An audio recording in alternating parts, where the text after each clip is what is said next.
Good afternoon. Thank you so much for joining us for 13 News at Noon. I'm Felicia Lawrence, and right now Metro Police are investigating a homicide after two overnight shootings on Indy's South Side. Police were called to Independence Drive near South Meridian and Hannah Avenue just before 12:30 a.m. Now, when officers arrived, they found one man suffering from gunshot wounds. He was taken to the hospital but later died from his injuries. Around the same time, police say a man walked into Community Hospital South with gunshot wounds. They say after the man was treated and released from the hospital, he was detained but released by detectives. At this time, investigators believe the two incidents are connected but are still working to put the pieces together. Anyone with information is asked to call police. And right now, 13 News is working to learn what led up to a crash near the Indianapolis Motor Speedway. Our 13 News team went to the scene where traffic was blocked as cleanup crews were on the scene at West 16th and Polko. You can see a utility pole knocked out of place following the crash. Speedway Fire Department posted these photos that you're seeing here of that fire, and it shows the car on fire after striking the utility pole, splitting it in two around 4 this morning. According to SFD, no injuries were reported at the time. Well, we are going to take a live look outside. As you can see, it is just a beautiful day. Our meteorologist, Sean Ash, has been forecasting everything for us, and we just have sun, mix of clouds. It's just gorgeous. It really is. G word. It really is nice. Boy, the start this morning was very comfortable, and if you thought it was cool, we have even colder air in the 7-day forecast. Okay, you may or may not want that. Let's show you the live look here outside there. It's up in Morris. Beautiful day in progress. We do have a little bit more mid-high level cloud cover than we had over the weekend here. So maybe the sky is not going to be as blue, but the air is going to be just as comfortable. So in fact, we really don't see a return of the muggy stuff until later this week. So here's the filtered sunshine view from downtown, 68. Refreshing east-northeast wind, 10-15 miles per hour, dew points in the 40s. That's the dry air that we're talking about. And on visible satellite, you can see the mid-high level cloud cover that we're talking about. So again, it's going to filter the sun a little bit for today. Radar is giving us a clean sweep, 71 Shelbyville, near 70 in Bloomington, 64 in Columbus, and we will recover into the upper 70s and almost 80 degrees. So a little bit of a warmer finish for today. Another comfortable night tonight as we'll drop down into the 50s for most. So ahead in the 7-day forecast, we're timing out high temperatures that will near 90 at least for one day, and we're timing out 40s for lows coming up in the 7-day here in just a few minutes. All right, thanks so much, Sean. We'll check back in. And right now, we're working to find out what led to a shooting on the city's northeast side. It all happened yesterday, just after noon on Pendleton Pike near 38th and Shadeland. And at last check, one victim is in critical condition. Police also believe a second person who showed up at a local hospital, they were shot and it may be connected. So if you know anything, please call Crime Stoppers. That number always 317-262-TIPS. And this afternoon, we are waiting to hear from IMPD about a major break in an Indianapolis cold case from 31 years ago. Now, just hours ago, IMPD announced a press conference with the family of the victim. Carmen Van Huss was 19 years old when she was killed in 1993. Now, police in Missouri have a man in custody for her death.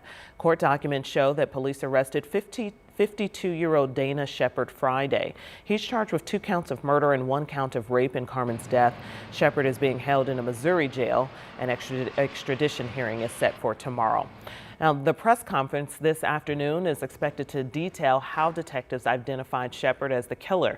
That's set for 2:30. We will report any updates from that conference. And we're expecting to learn more this week about a huge break in a Johnson County cold case. A news conference is set for Thursday regarding the remains of a man named Michael Davis. He's from South Carolina, and his remains were found more than 30 years ago, just south of I-65 and County Line Road. We will be at that news conference as well, and we'll have updates for you here on 13 News. An emotional memorial for a young boy shot and killed on the city's northeast side. It has been a week since 3-year-old Armani Booker died, along with 22-year-old Jashawn Johnson. And still, no one is in custody for pulling the trigger. Our Logan Gay shares the message from family members and their plea for peace as they remember their baby boy. Armani's father, Arion Anderson, says he's relying on the comfort of his family and friends while he continues to grieve his son. That's the only thing that's keeping me going, is the fact I know he's here with me still. Not physically, but mentally, emotionally, and spiritually, he's still with me. Those family and friends came together once again to surround Anderson and flood him with support, love, and to remember Armani. He was just energetic, outgoing, funny, always playful, and just a world of joy. They brought with them balloons with his favorite cartoon character, Spider-Man. That was his favorite show, man. That's all you want to watch is Spider-Man. Play and watch Spider-Man. Knowing all these people, he touched so many lives and hearts, and we are just so grateful to be around him and be in his life. Armani's time on Earth may have been short, but his father believes he can still make a difference. Innocent lives being taken due to ignorance, you know what I mean? And it's like, when does it get old? I just want us to put the guns down and to really enjoy life how it used to be. 1 week later, and still no arrest. Armani's family is looking for one thing. Justice for Armani. That's all we want. Justice for Armani. Turn yourself in, man. It's only right. I feel it's the only thing right to do in a situation like that. As they release the balloons into the sky, Anderson says he's holding on tight to the memories of his son. I'm just telling him to stay with me. That's all. I just need him to stay with me. For as long as my journey continues, just stay with me. Stay in my heart, stay in my mind, stay in my prayers.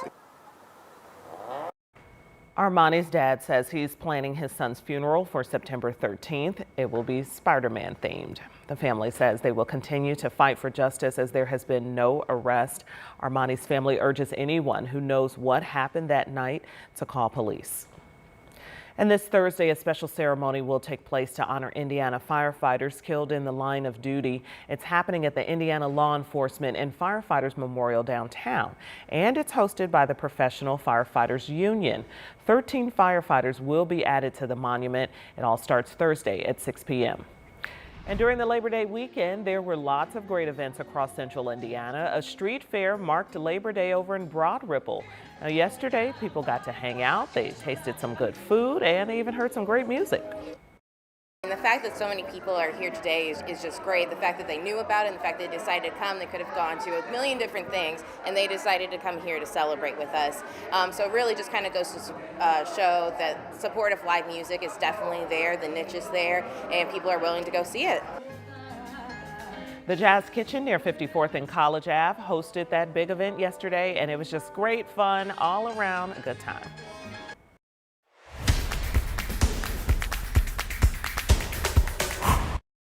This is our Super Bowl. This is the biggest race of the year, and I got to win it today with my dad tuning the race car and my brother as the assistant crew chief. How exciting! The biggest drag race of the year has come to an end in Brownsburg, and all the action unfolding at Lucas Oil Indianapolis Raceway Park. This was the 70th running of the event, and the drivers, they got a perfect day for it. Now, Clay Milliken took the top spot in Top Fuel, and Funny Car Points leader Austin Prock defeated back-to-back winner Ron Capps in the final round of the competition. Prock says this is always a special race to win. It's still surreal. I don't think it's really hit in yet, but this is a big win. A lot of people dream of winning Indy, and you know, I never really thought I'd ever get the opportunity, and we absolutely dominated today. Dominated. They were so excited celebrating. A couple of other victories you should note. Gage Herrera beat Angie Smith to the line in Pro Stock Motorcycle, and then Aaron Stanfield got the win in Pro Stock. Well, the Fever are back home in Indiana after a thrilling win over the Wings Sunday, and now the team is gearing up to play their next 6 games here at home. Up first, though, the Fever's hosting the Sparks tomorrow. Then Friday, the Lynx come to town, and Sunday, the Fever and Dream face off on the hardwood at Gainbridge Fieldhouse. That's followed by back-to-back games against the Aces, and then the homestand wraps up September 15th with a rematch against the Wings. You can watch tomorrow's game against the Sparks on MeTV starting at 7 o'clock.